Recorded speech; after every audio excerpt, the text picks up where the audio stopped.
game one. Yeah, exactly. But they're going to have to do it pretty quickly. You know, this composition doesn't have all the longevity in the world. We've seen Samira comps really fall behind if they can't get going a little bit earlier on, because you do need to be getting those resets. And if you can't get that first kill, then she doesn't do a whole lot. But it's a different comp out of KT as well. I mean, we saw Quinn. The self-counter pick into the Renekton is something that we were joking about last time she came through, but it felt like it. You know, this Quinn counter pick is something that has worked in, you know, other regions in the past, and sometimes it works here in Korea, but more often than not, it just feels like Renekton's fine. Yep. Yeah, well, we'll see how it goes into game number 2 here as KT try to make it a 2-0 yes, against. Then, I mean... Oh, there's the dice. Okay, so we've closed distance here, and Doran has to flash. This is the problem. With the Quinn, you only have 1 Volt. Gone up there too much this game, but at least Summit gets this trade that's going to parlay into a Rift Herald, which can give him back some of that gold he's missing in the top lane if they make a play for that. Coming up very short state of the game, it's not enough. Well, this might be a bit of a change as Root's trying to get that damage in. Solarflare doesn't get the stun though as Croco, he finds Blank, and that's real dangerous. Killer Instinct, oh, I could feel Hybrid just Great wanting fight it. here. Definitely vision advantage right now, or positional advantage and vision advantage to Live Sandbox as Yukal's looking for a solo kill here. Summit's on his way. Yep, and he's surrounded by 5 people. Flashes forward, Fate, 1 more auto, and he will be able to get first blood, but he can't get there. Everyone collapses, and Yukal maybe a little bit overexcited. It's actually 6 gold behind at the moment. No! All of that 6 gold, as here's the flash solar flare, and that's another dead Yukal. All funneled the way they would have liked to have it. Well, there's a Weaver's Wall, and this Crocodile is dead, guys. There's no real 2 ways about Infernal away before starting to win some fights as Doran with his Harrier just scouting the area. Teleport will come in as it's Croco that secures it once again. It's Soul Point as Effort dives on into the back line.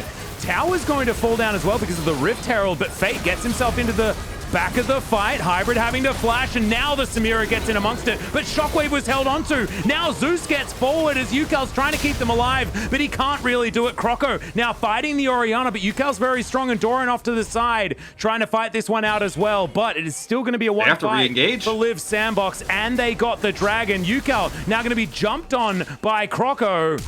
He is going to survive. Flash forward once again, and once again not able to do quite enough as this fight is going on for so damn long. There's a blast cone here for Doran to use as he uses it to get rid of Summit, but he can't get rid of the kitty cat, who is going to die by the looks of things. Now Summit finds himself in an alcove, and he will be taken down. And I think that might even out. They want to use it as this blue buff just exiting his home for a few moments. Oh, this is... There's now KT with some position, but in goes the Solar Flare, only getting a bit of a slow onto Yukal, who can now regain control. 3-man Shockwave right on the back line, but it hasn't actually locked anyone down. Heroic exit just to keep everyone alive.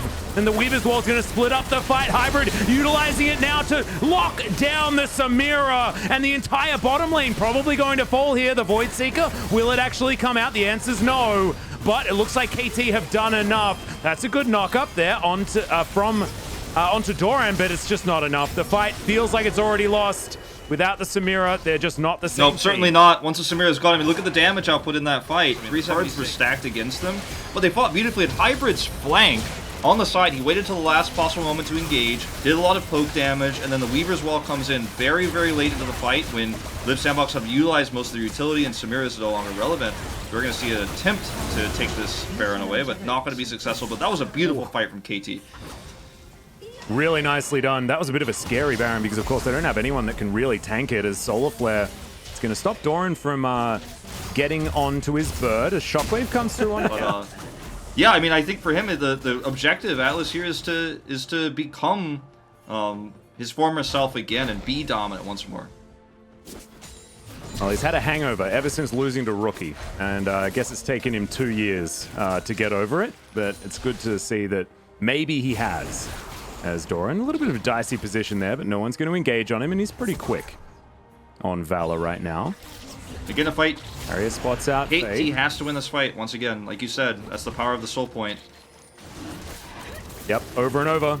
every time it gets easier, I guess, because you do have yourself a an Infernal Drake, you know, augmenting your stats. But now KT in position. The Drake's going to reset, though. This is going to be a 50-50. As Hybrid's getting poked out, these spears are powerful. As into the backline, there's the Shockwave!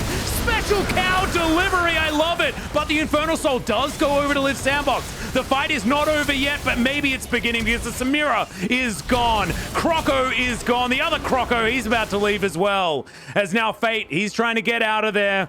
And Effort is as well, but no damage is left over. Blank? Okay, he's got his Zhonya's. He'll be fine. As Fate, maybe not so much. He won't be fine, actually. He's dead, but still they're going to win out this fight. They're probably going to get themselves an ace. As Doran is going to chase Effort to the ends of the earth. That's the double kill for the Quinn, and this may just be the game. They're trying to push for it here. The inhibitor is shoved down already, and they're just looking at finishing this game. I mean, they were potentially thinking about it, but with the low death timers, and we're still only 28 minutes into the game. Any sort of fight from now on, the game is just done, but I thought there might have been a window. Weaver's Wall going to come through as Samira going to be able to block it off, as you can see right there. But in the back of the fight, you can see Croco just going to be taken down by Doran. He's so strong on this Quinn, as Effort also going to feel the pain. And now Zeus just frontlining, Summit trying to do the same thing, but he's in and he's out. The heroic entrance, not looking so heroic, just looking a bit silly, as now we've got the Samira trying to pop off, but she's too far behind. And that's the fight we were talking about. It came in pretty quickly, and KT will this time win the game. She's too far behind. She's not in pressure. They walked in, but they didn't get to take the fight on their terms. And that's what happens if you're a Samira that's behind. You end up being the last one to come into a team fight where it's already over before you get to pop off. And that's the end of it. It's going to be KT stealing this win again in the late game. It's going to be a 2-0. Yeah. And that's going to be the double from Doran as well, saving the Quinn. 9, 1, and 8 in the end. Or I did vote for the 80 people. People don't always, the 80s don't always get a lot of credit in this meta where it's hard to be an 80 player, but I thought he did pretty well. No, I agree. I agree. And also, you know, 2 members of KT doing more damage than